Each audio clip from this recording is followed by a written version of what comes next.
नमस्कार दोस्तों, स्वागत है आपका आपके अपने YouTube चैनल हिंदी पाठशाला बाई आर के में।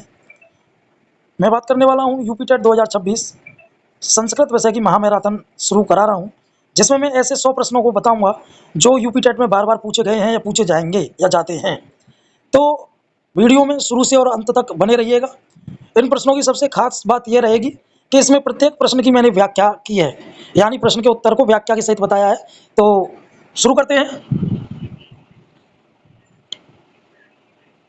यूपी टेट संस्कृत 100 महत्वपूर्ण प्रश्न व्याख्या से। पहला जो भाग है, इसमें मैंने भागों में डिवाइडेशन किया है। पहला जो भाग है वो है वर्ण विचार महेश्वर सूत्र और उच्चारण स्थान। तो महेश्वर सूत्रों की कुल संख्या कितनी है? तो महेश्वर सूत्रों की जो कुल संख्या है वो है आपकी 14। क्यों है 14? भगवान शिव के डमरू से निकले 14 सूत्रों को महेश्वर सूत्र कहा जाता है। इन्हीं से संपूर्ण संस्कृत व्याकरण के प्रत्याहारों का निर्माण होता है। यानी ये जो 14 सूत्र हैं ये भगवान शिव के डमरू से निकले थे। प्रश्न संख्या 2, संस्कृत व्याकरण में अच प्रत्याहार के अंतर्गत क्या आते हैं? सभी व्यंजन, सभी स्वर, केवल दीर्घ स्वर, अंतस्थ व्यंजन। तो बेटा सभी स्वर्ग जो है वो अच प्रत्यय के अंतर्गत आते हैं। व्याख्या महेश्वर सूत्र के पहले 4 सूत्रों आ ई उ से ए औच तक अच प्रत्याहार बनता है, जिसमें संस्कृत के सभी 9 मूल स्वर आते हैं, इसलिए स्वरों को अच भी कहा जाता है। प्रश्न संख्या 3, हल प्रत्याहार के अंतर्गत आने वाले वर्णों को क्या कहते हैं? स्वर, आयोग व व्यंजन, अनुनासिक। तो बेटा इसका सही जवाब होगा व्यंजन। हल के अंतर्गत आने वालों को व्यंजन कहते हैं। व्याख्या सूत्र संख्या 5, हय वरट से लेकर 14 हल तक के वर्णों से हल प्रत्याहार बनता है, जिसमें संस्कृत के सभी 33 व्यंजन आते हैं। हिंदी में 9 स्वरों का संस्कृत में 9 स्वरों का जिक्र किया गया है और 33 व्यंजनों का जिक्र किया गया है। प्रश्न संख्या 4 की तरफ बढ़ते हैं। प्रश्न संख्या 4 का वर्ग का उच्चारण स्थान क्या है? तालु, ओष्ठ, कंठ, मूर्धा। तो बेटा का वर्ण का उच्चारण स्थान का है। इसके लिए सीधा एक सूत्र ध्यान रखना, KTM 2। का मीन्स कंठ, ता मीन्स तालु, दा मीन्स दंत। इस तरह से कर लेना, 5 का डिवाइडेशन कर लेना। 5 वर्ग होते हैं हिंदी वर्णमाला में और प्रत्येक वर्ण के प्रत्येक 5 अक्षरों को उसमें रख देना। आपका KTM 2 तैयार, आपका फॉर्मूला। इससे कभी गलत नहीं होगा। संस्कृत का प्रसिद्ध सूत्र है अकुह विसर्जन नहीं है या नाम कंठ, अर्थात आ आ का वर्ग का खा गा ना हा और विसर्ग का उच्चारण स्थान कंठ है। ठीक है, इसलिए आकु अकुह विसर्जनीय या नाम कंठ, ये इसका सूत्र है। प्रश्न 5, ई और च वर्ग का उच्चारण स्थान माना जाता है। दंत, तालु, कंठ, ओष्ठ। तो बेटा इसका सही जवाब होगा तालु। सूत्र इच्चु या सा नाम तालु। इसके अनुसार ई च वर्ग च छ झ झ या और सा का उच्चारण स्थान तालु होता है। आगे बढ़ते हैं बच्चों। अंतस्थ वर्ण कौन कौन से हैं? अंतस्थ वर्ण जो है वो यार अलावा है बेटा। Answer B. यण प्रत्याहार के अंतर्गत आने वाले वर्णों को यार अलावा को अंतस्थ वर्ण कहा जाता है, ध्यान रखिएगा। प्रश्न संख्या 7 की तरफ बढ़ते हैं। ऊष्म वर्णों का बोधक प्रत्याहार कौन सा है? तो बेटा सल प्रत्याहार जो है ऊष्म व्यंजनों का। ता वर्ग का उच्चारण स्थान क्या है? बेटा ता वर्ग का उच्चारण स्थान दंत है। व्याख्या सूत्र लतु ला सानाम दंता लरा ता वा ता था द ध न ला और सा का उच्चारण जीव के दांतों को छूने से होता है। प्रश्न 9, वर्णों के उच्चारण करने के यत्न या प्रयास को क्या कहते हैं? यत्न या प्रयास को बेटा प्रयत्न कहते हैं। उत्तर वाह। क्यों कहते हैं? वर्णों के उच्चारण में मुख द्वारा किए जाने वाले आंतरिक या बाहरी प्रयास को प्रयत्न कहते हैं। यह 2 प्रकार का होता है, अभ्यंतर और बाह्य। ठीक है, क्योंकि प्रयास के द्वारा ही तो हम बोलते हैं, प्रयास को ही प्रयत्न कहा गया है।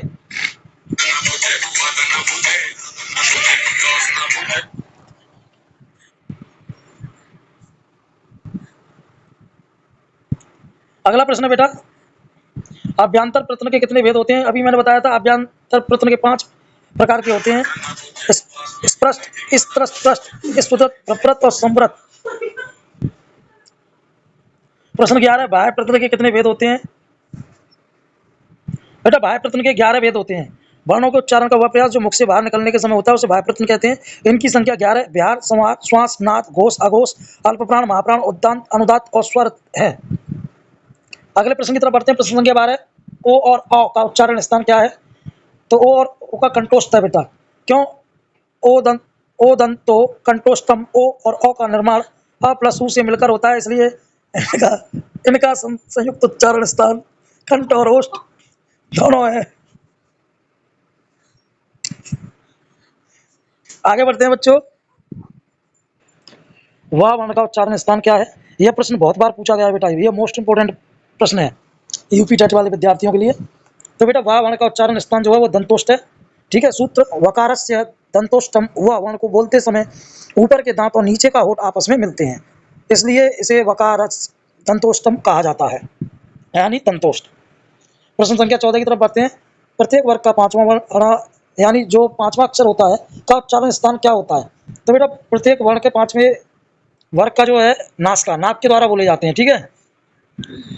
यम एमन नानाम नासिकाम चा, इन पंचमाक्षरों का उच्चारण अपने वर्ग के नियत स्थान के साथ साथ नाक से भी होता है। प्रश्न संख्या 15 की तरफ आते हैं। संस्कृत में आयो वा वर्णों की संख्या कितनी होती है? संस्कृत में आयो वा, हिंदी में आयो वा कितने होते हैं?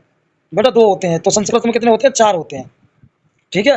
व्याख्या, संस्कृत व्याकरण में अनुस्वार, विसर्ग, जीव्या मूल्य और उपध्वनि है, इन चारों को आयो वा वर्ण माना जाता है। भाग 2 संधि विचार, स्वर व्यंजन और विसर्ग संधि पर बात कर लेते हैं।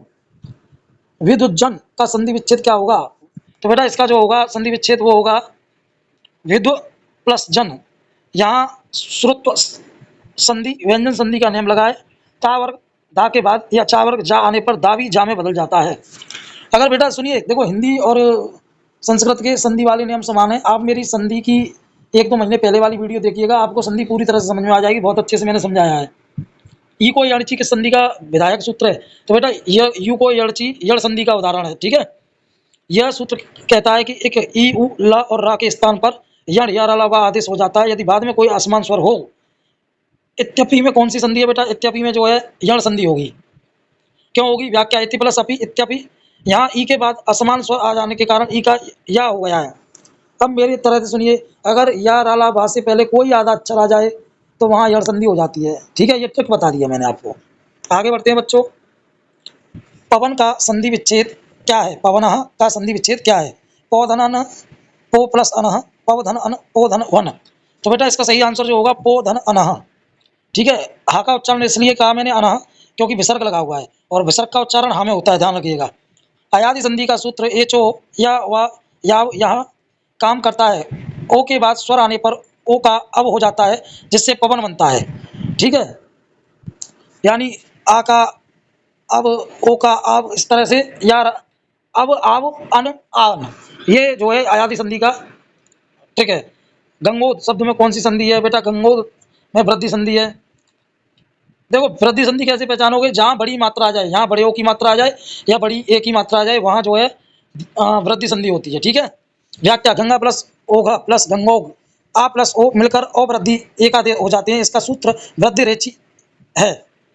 प्रश्न संख्या 21, देवेंद्र में किस सूत्र से संधि हुई है? तो बेटा देवेंद्र में जो संधि हुई है वो आद गुण से हुई है। क्यों? देव प्लस इंद्र, देवेंद्र, आ प्लस आ के बाद ई आने पर दोनों के स्थान पर ए गुण हो जाता है, ठीक है। यानी गुण संधि है ये, जहाँ छोटी है छोटा ओ की मात्रा दिखाई दे जाए वहाँ गुण संधि होती है, इस चीज का विशेष ध्यान रखना है, ठीक है। आगे बढ़ते हैं बच्चों। हरे अब में कौन सी संधि है? तो बेटा हरे अब में जो संधि होगी बेटा वो पूर्व रूप संधि है। हरे प्लस अब प्लस हरे, जब ए या ओ के बाद आ आता है तो आ अपना रूप होकर पूर्व वर्ण जैसा हो जाता है और उसकी जगह अवग्रह चिन्ह, ये जो एस का सा लग रहा है इसका अवग्रह चिन्ह कहते हैं, लग जाता है। सूत्र है एड़ा पदांता, एड़ा पदांताति, एड़ा पदांताति, ठीक है। आगे बढ़ते हैं। तल्लीय का संधि विच्छेद क्या होगा? तत् प्लस लय, तो बेटा इसका होगा तत् प्लस लय। यहाँ तोरली सूत्र से लत्व संधि हुई है, ता वर्ग के बाद यदि ला आए तो ता वर्ग के वर्ण का भी ला हो जाता है, ठीक है। अगला प्रश्न है बागीस में कौन सी संधि है? बेटा बागीस में जसत्व, वाक प्लस ईस, बागीस पदांत में आने वाले का प्रथम वर्ण को अपने ही वर्ण का तीसरा वर्ण गा हो जाता है, इसका सूत्र झलाम जसो यंते है, ठीक है। प्रश्न संख्या 25 की तरफ बढ़ते हैं। नमः प्लस ते की संधि क्या होगी? तो बेटा नमः प्लस ते की संधि नमस्ते होगी। क्यों होगी? विसर्ग संधि के नियम अनुसार यदि विसर्ग के बाद ता या था आए तो विसर्ग का स सकार हो जाता है, सूत्र विसर्जनीय अस्य सह। प्रश्न संख्या 26, कविंद्र का संधि विच्छेद क्या है? बेटा कविंद्र का संधि विच्छेद कवि प्लस इंद्र होगा, क्योंकि ई प्लस ई मिलकर बड़ी ई दीर्घ स्वर बन जाते हैं, यह दीर्घ संधि का नियम है। अका सर्वणे दीर्घा, इसका सूत्र क्या है? सर्वणे दीर्घा, ठीक है। और इसकी ट्रिक कैसे याद रखेंगे? जहाँ बड़ा बड़ी ई बड़ी बड़ा ऊ दिखाई दे जाए संधि के बीच में वहाँ दीर्घ संधि होती है, यह ट्रिक है। नायक का सही संधि विच्छेद चुनिए। बेटा नायक का सही संधि विच्छेद होगा न प्लस अक नायक, क्यों होगा? आयाति संधि के नियम से ए के बाद कोई स्वर आने पर ए का आय हो जाता है ने प्लस अक नायक। उपोसती में कौन सी संधि है? यूपी टेट का पसंदीदा अपवाद प्रश्न है ये भी कई बार आया है, ठीक है, तो ध्यान रखना, ये भी इंपॉर्टेंट प्रश्न है बेटा। इसका सही रूप होगा पर रूप संधि। क्यों होगी? व्याख्या, उप प्लस औसति उपोसति अवनांत उपसर्ग के बाद यदि ओ या ए से शुरू होने वाली धातु हो तो वहां वृद्धि ना होकर पर रूप संधि एड़ी पर रूपम होती है। प्रश्न संख्या 29, सचित का संधि विच्छेद क्या होगा? सत प्लस चित्त। सही आंसर होगा सत प्लस चित्त, ठीक है। क्यों होगा? श्रुत्व संधि के नियम अनुसार ता के बाद चा आने पर ता भी चा में परिवर्तित हो जाता है। सूत्र क्या है? तो श्रोचना श्रुच। मनोरथ में कौन सी संधि है? बेटा मनोरथ में जो संधि होगी वो विसर्ग संधि है। मन प्लस रथ मनोरथ, यहाँ विसर्ग का ऊ होकर पूर्ववती आ से मिलकर गुण ओ हो जाता है, उत्व विसर्ग संधि, ठीक है। अब बात कर लेते हैं शब्द रूप एवं सर्वनाम रूप की। राम शब्द का तृतीय विभक्ति एक वचन का रूप क्या होगा? रामम, रामेण, रामाय, रामस्य। तो इसका सही आंसर होगा रामेण। क्यों? अकारांत पुल्लिंग राम शब्द के रूप में तृतीय एक वचन में रामेण तथा बहुवचन में रामहे बनता है, ठीक है।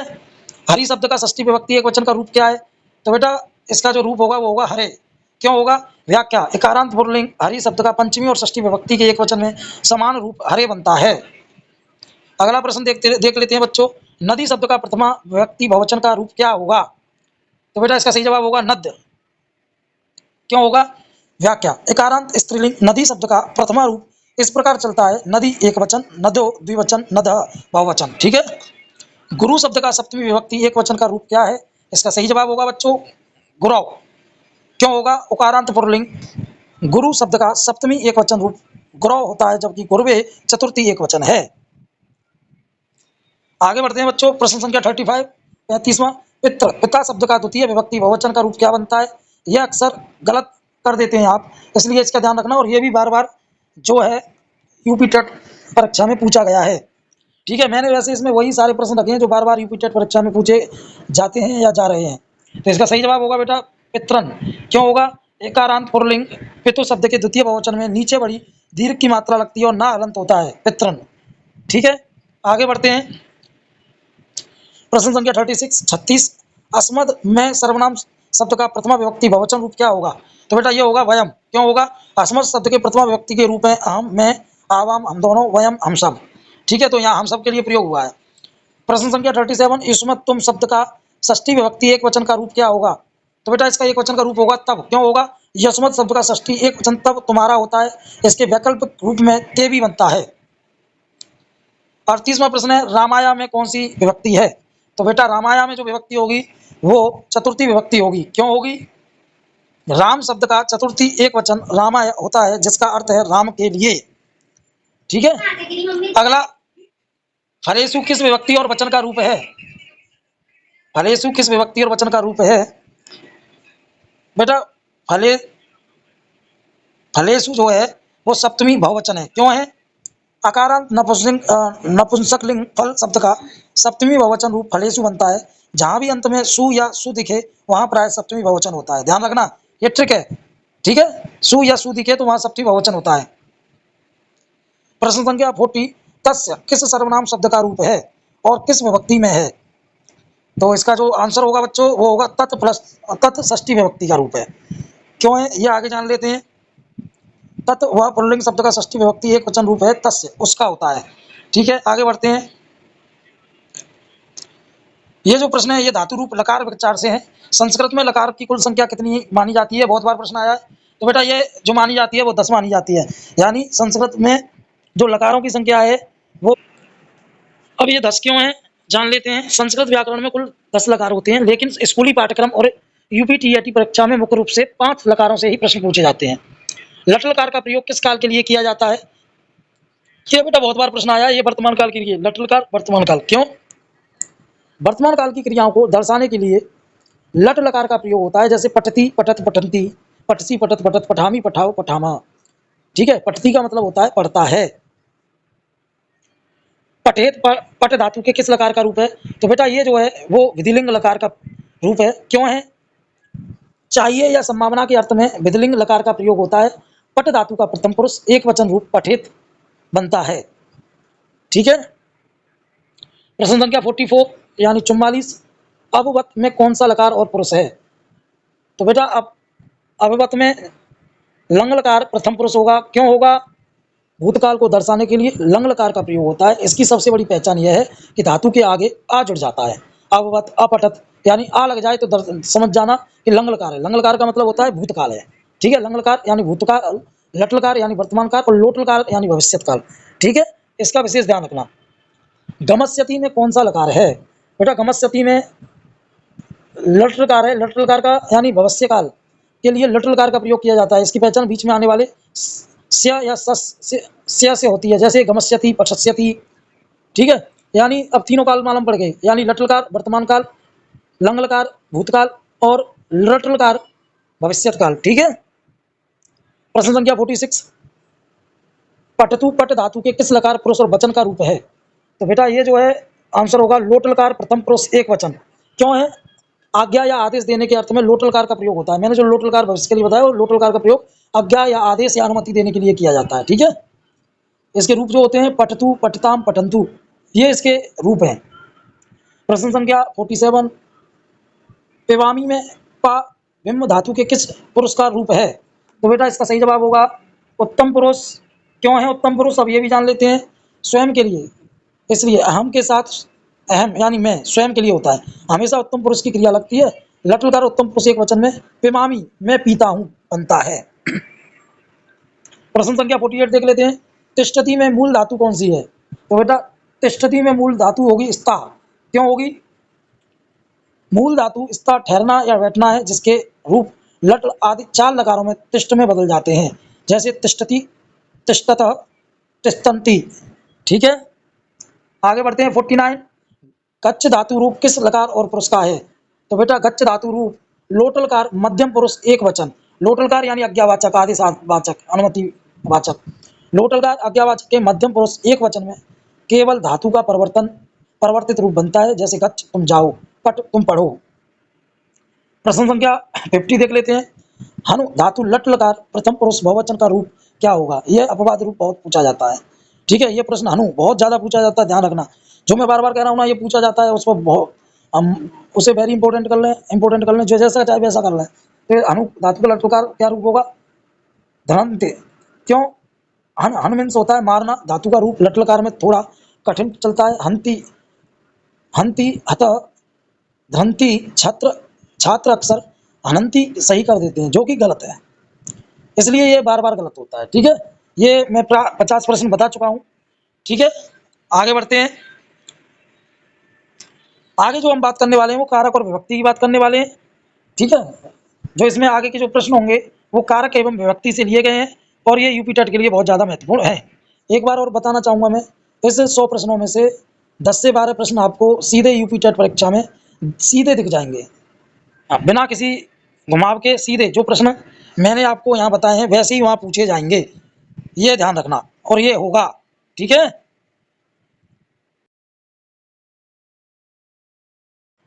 नमस्कार दोस्तों, स्वागत है आपका आपके अपने YouTube चैनल हिंदी पाठशाला बाई RK में। मैं बात करने वाला हूँ यूपी टेट 2026 संस्कृत विषय की महामैराथन शुरू करा रहा हूँ, जिसमें मैं ऐसे 100 प्रश्नों को बताऊंगा जो यूपी टेट में बार बार पूछे गए हैं या पूछे जाएंगे या जाते हैं। तो वीडियो में शुरू से और अंत तक बने रहिएगा। इन प्रश्नों की सबसे खास बात यह रहेगी कि इसमें प्रत्येक प्रश्न की मैंने व्याख्या की है, यानी प्रश्न के उत्तर को व्याख्या के सहित बताया है। तो शुरू करते हैं।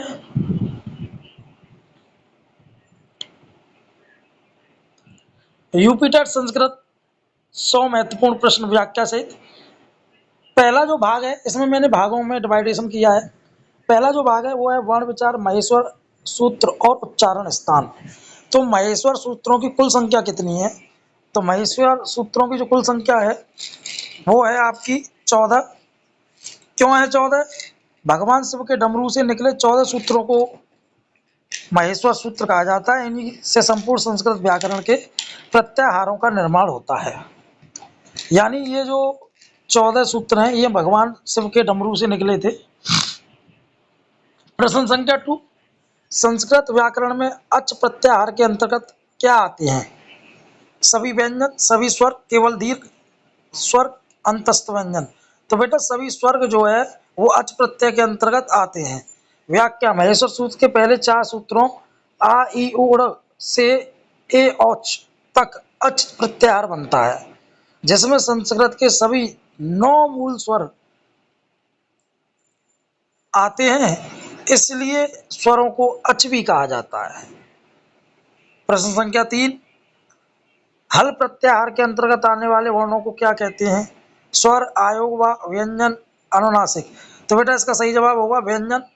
हल के अंतर्गत आने वालों को व्यंजन कहते हैं। व्याख्या सूत्र संख्या 5, है वरट से लेकर 14 हल तक के वर्णों से हल प्रत्याहार बनता है, जिसमें संस्कृत के सभी 33 व्यंजन आते हैं।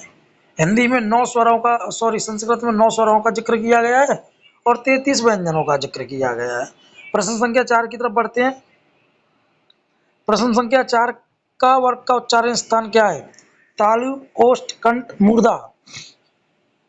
तो बेटा का वर्ण का उच्चारण स्थान का है। इसके लिए सीधा एक सूत्र ध्यान रखना, KTM 2। का मीन्स कंठ, ता मीन्स तालु, दा मीन्स दंत।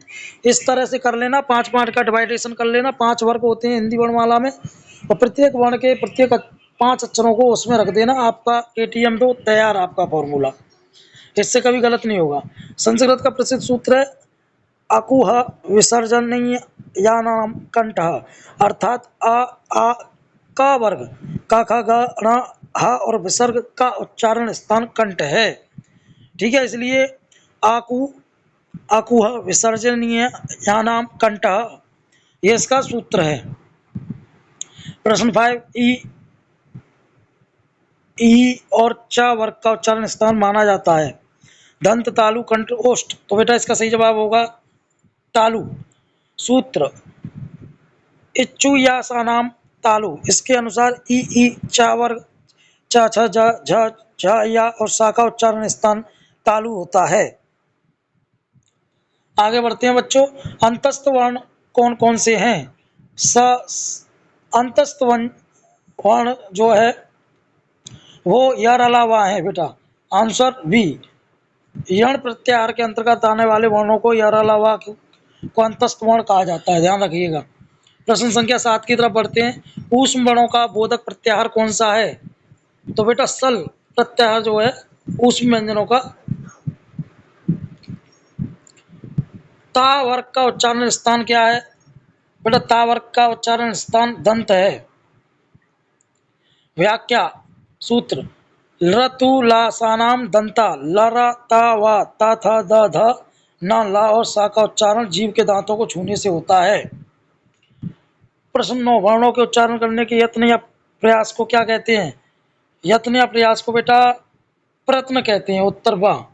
क्यों कहते हैं? वर्णों के उच्चारण में मुख द्वारा किए जाने वाले आंतरिक या बाहरी प्रयास को प्रयत्न कहते हैं। यह 2 प्रकार का होता है, अभ्यंतर और बाह्य। ठीक है, क्योंकि प्रयास के द्वारा ही तो हम बोलते हैं, प्रयास को ही प्रयत्न कहा गया है।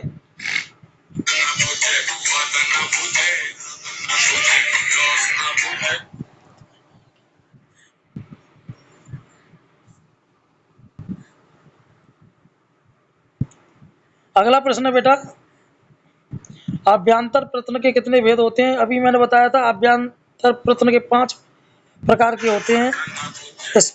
स्पृष्ट, स्त्रस्त, प्रष्ट, स्फुटत, प्रप्रत और संवृत। प्रश्न 11, बाह्य प्रयत्न के कितने भेद होते हैं? बेटा बाह्य प्रयत्न के 11 भेद होते हैं। वर्णों के उच्चारण का वह प्रयास जो मुख से बाहर निकलने के समय होता है उसे बाह्य प्रयत्न कहते हैं। इनकी संख्या 11 बिहार, संवाद, श्वास, नाद, घोष, अघोष, अल्पप्राण, महाप्राण, उद्दांत, अनुदात और स्वर है। अगले प्रश्न की तरफ बढ़ते हैं। प्रश्न संख्या 12, ओ और औ का उच्चारण स्थान क्या है? तो ओ और ओ का कंठोष्ठ है बेटा। क्यों? ओ दंतो कंठोष्ठम। ओ और औ का निर्माण अ प्लस उ से मिलकर होता है, इसलिए इनका संयुक्त उच्चारण स्थान कंठ और ओष्ठ दोनों है।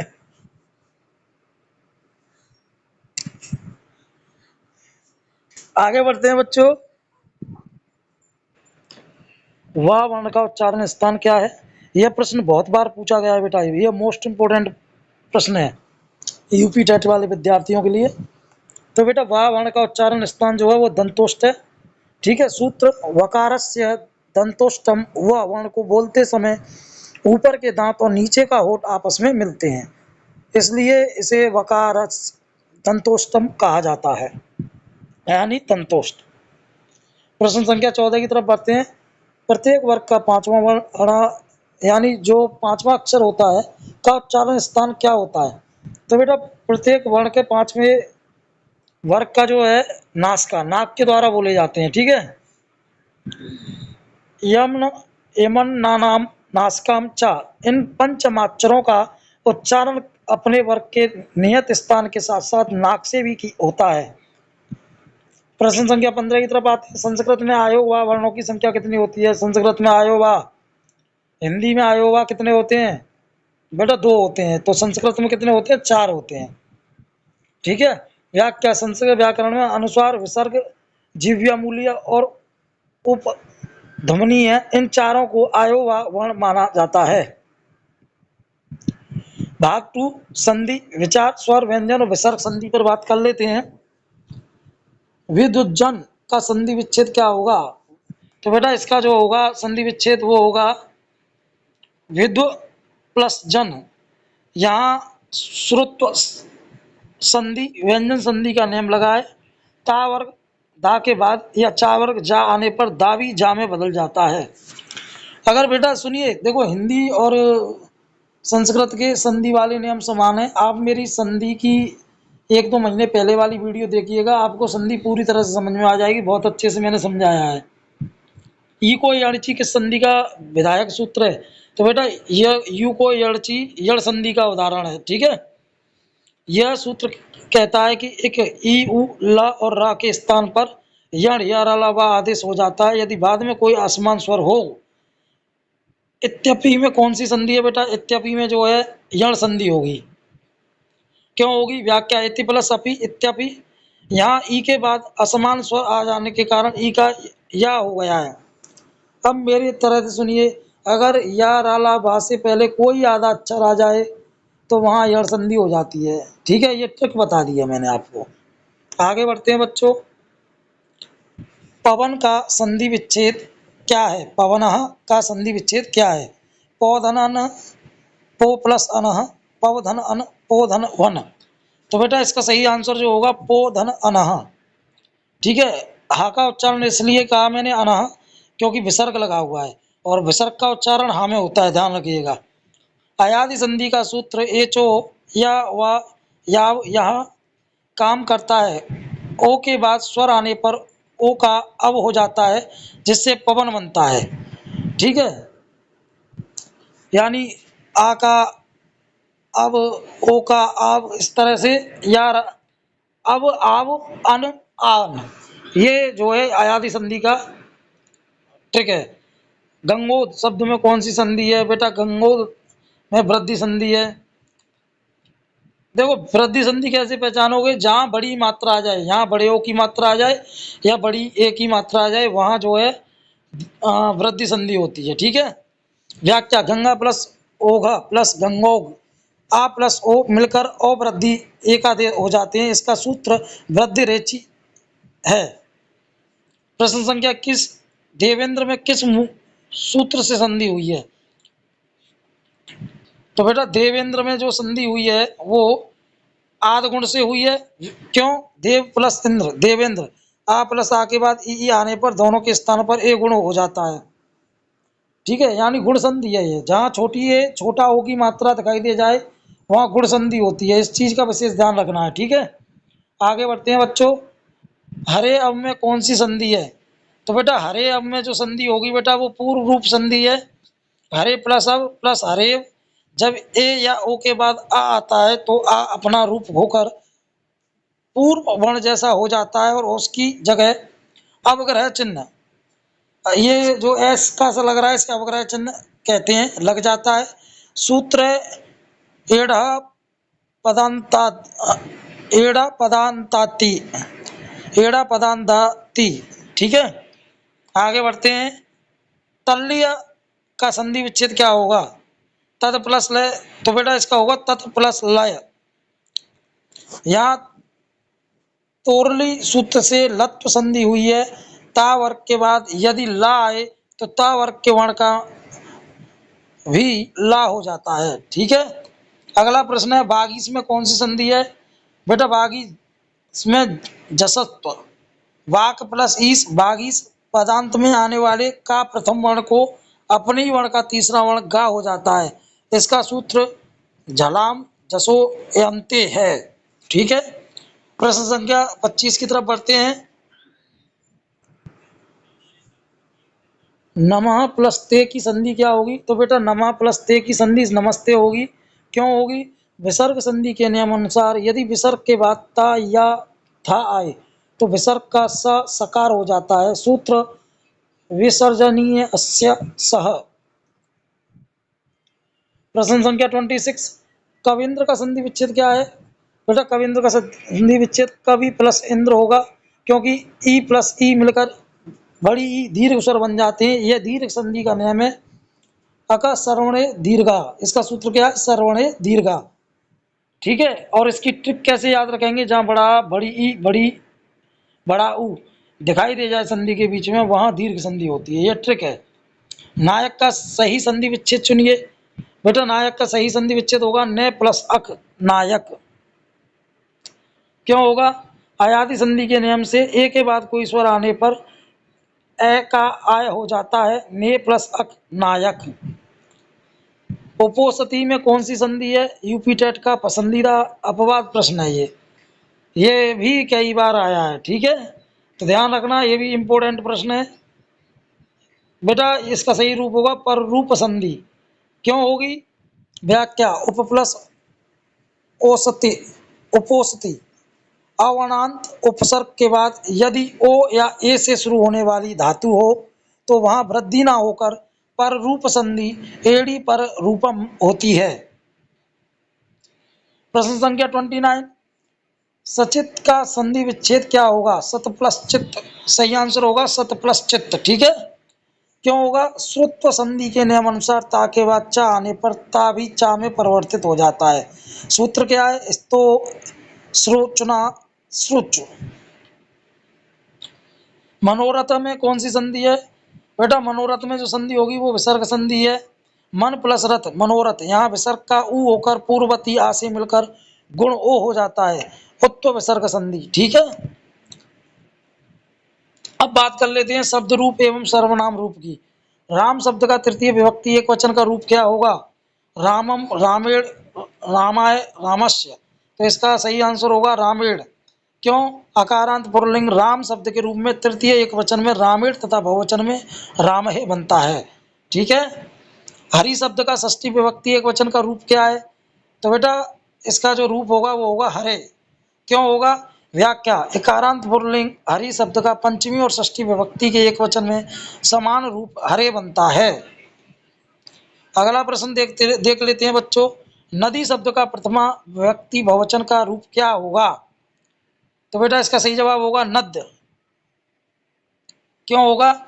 व्याख्या इकारांत स्त्रीलिंग नदी शब्द का प्रथमा रूप इस प्रकार चलता है नदी एक वचन, नदो द्विवचन, नदः बहुवचन। ठीक है। गुरु शब्द का सप्तमी विभक्ति एक वचन का रूप क्या है? इसका सही जवाब होगा बच्चों गुरव। क्यों होगा? उकारांत पुल्लिंग गुरु शब्द का सप्तमी एक वचन रूप गुरव होता है, जबकि गुरवे चतुर्थी एक वचन है। आगे बढ़ते हैं बच्चों। प्रश्न संख्या 35 35वां पितृ पिता शब्द का द्वितीय विभक्ति बहुवचन का रूप क्या बनता है?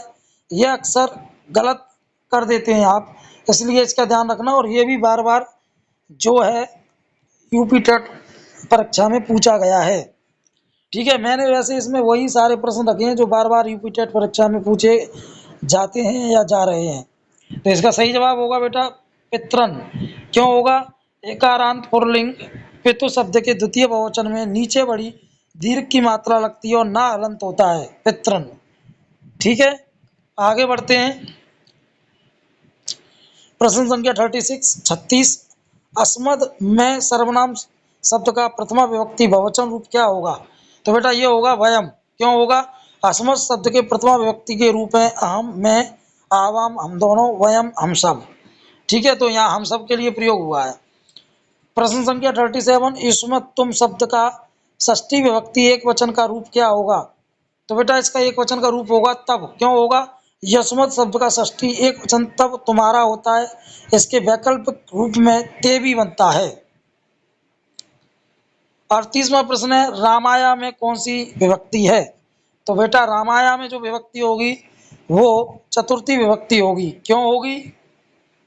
राम शब्द का चतुर्थी एक वचन रामाय होता है, जिसका अर्थ है राम के लिए।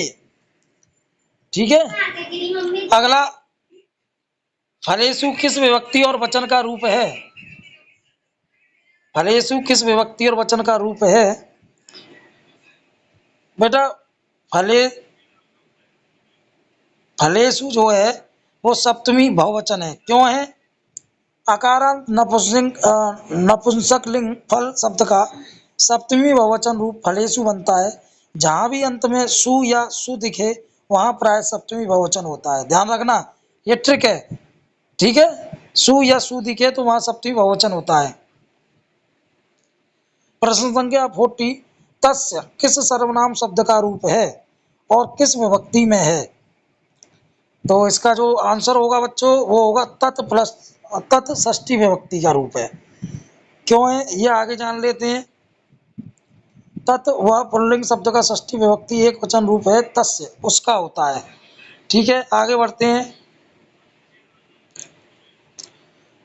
ये जो प्रश्न है ये धातु रूप लकार विचार से है। संस्कृत में लकार की कुल संख्या कितनी मानी जाती है? बहुत बार प्रश्न आया है। तो बेटा ये जो मानी जाती है वो 10 मानी जाती है।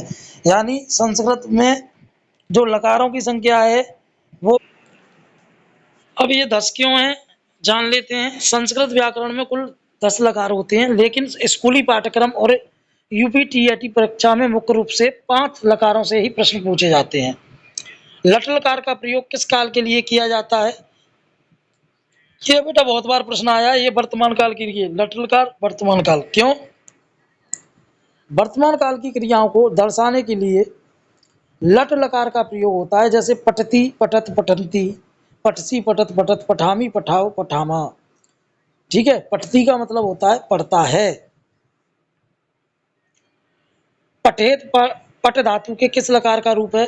तो बेटा ये जो है वो विधिलिंग लकार का रूप है। क्यों है? चाहिए या संभावना के अर्थ में विधिलिंग लकार का प्रयोग होता है। पट धातु का प्रथम पुरुष एक वचन रूप पठेत बनता है।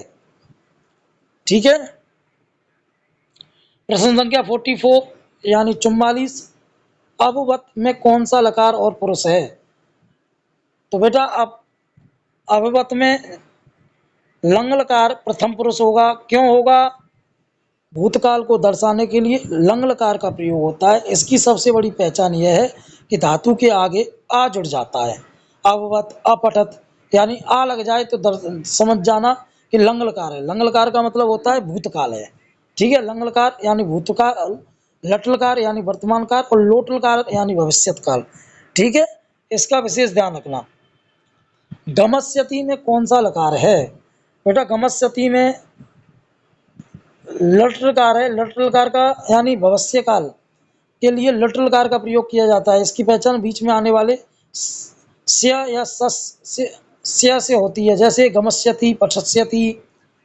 ठीक है, यानी अब तीनों काल मालूम पड़ गए, यानी लट्लकार वर्तमान काल, लंगलकार भूतकाल और लट्लकार भविष्यत काल। ठीक है, प्रश्न संख्या 46,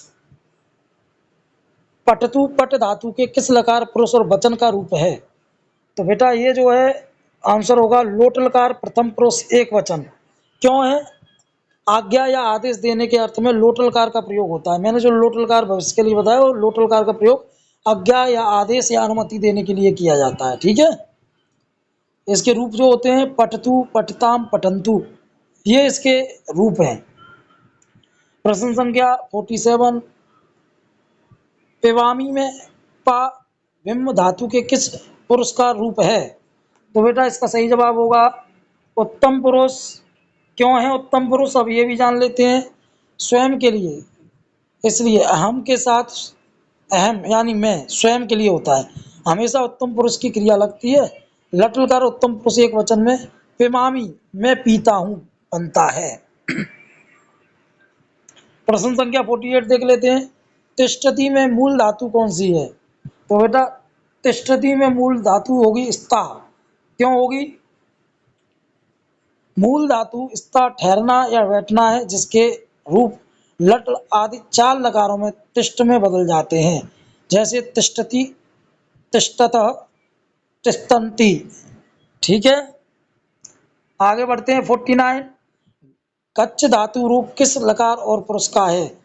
तो बेटा गच्छ धातु रूप लोटलकार मध्यम पुरुष एक वचन। लोटलकार यानी आज्ञावाचक, आदेशवाचक, अनुमति वाचक। लोटलकार आज्ञावाचक के मध्यम पुरुष एक वचन में केवल धातु का परिवर्तित रूप बनता है, जैसे गच्छ तुम जाओ, पठ तुम पढ़ो। प्रश्न संख्या 50 देख लेते हैं। हनु धातु लट लकार प्रथम पुरुष बहुवचन का रूप क्या होगा? यह अपवाद रूप बहुत पूछा जाता है। ठीक है, ये प्रश्न हनु बहुत ज्यादा पूछा जाता है, ध्यान रखना। जो मैं बार बार कह रहा हूँ ना, ये पूछा जाता है, उसको बहुत हम उसे वेरी इंपॉर्टेंट कर लें, जो जैसा चाहे वैसा कर लें।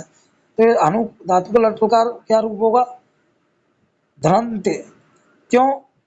हन मीन्स होता है मारना। धातु का रूप लट लकार में थोड़ा कठिन चलता है। हंति, हंति, हत, धंति, छत्र, छात्र अक्सर हनंती सही कर देते हैं, जो कि गलत है, इसलिए ये बार बार गलत होता है। ठीक है, ये मैं 50 प्रश्न बता चुका हूं। ठीक है, आगे बढ़ते हैं। आगे जो हम बात करने वाले हैं वो कारक और विभक्ति की बात करने वाले हैं। ठीक है, जो इसमें आगे के जो प्रश्न होंगे वो कारक एवं विभक्ति से लिए गए हैं, और ये यूपी टेट के लिए बहुत ज़्यादा महत्वपूर्ण है।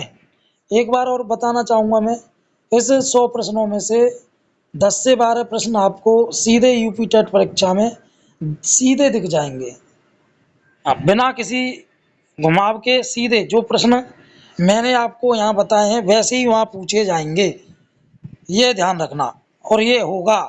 ठीक है।